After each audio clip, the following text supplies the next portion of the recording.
We're praying together.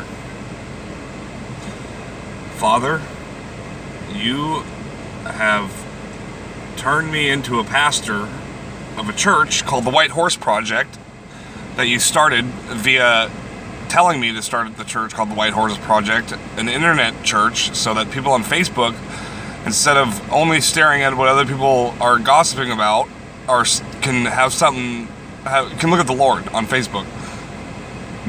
And so I'm the preacher on Facebook. It's called the White Horse Project.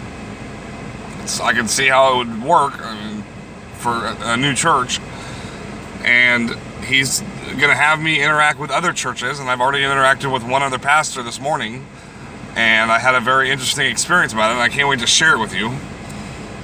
But I know this video is going to cut off. He cuts this video off after a certain amount of time, and it's always perfect. Whatever I say is what he wants what he wants for you to hear. So I've experienced, everything's on purpose, and I'm a stallion. I'm designed to be a pastor. I'm the White Horse of the White Horse Project. It's a church of one man, not being one man, who's got his buddy, his name is Jesus Christ, or the Lord, who designed him to be a pastor and unleashes him on situations to figure out and understand and manipulate, and not manipulate for me manipulating it, but him manipulate. He uses me to manipulate situations.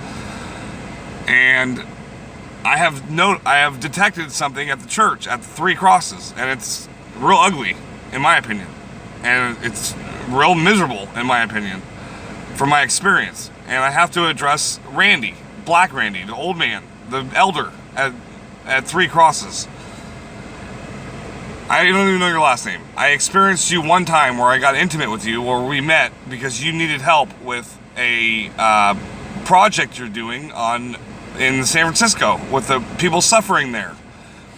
And I'm taken back by how you do not have any support about what you're trying to accomplish.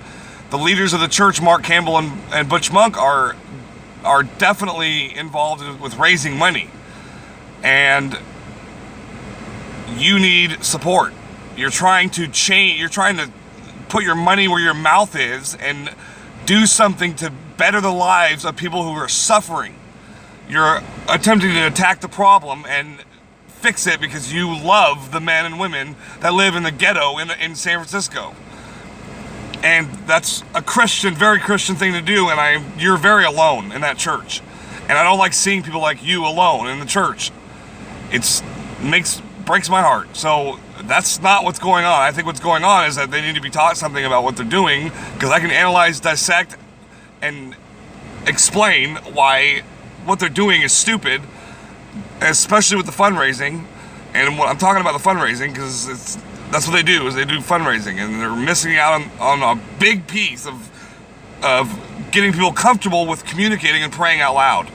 There's praying out loud, of course, as a church, but whatever. There's a lot to it, and I'll get to it in more detail. And I'm just trying to make a short video because the Lord wants me to make them as short as possible.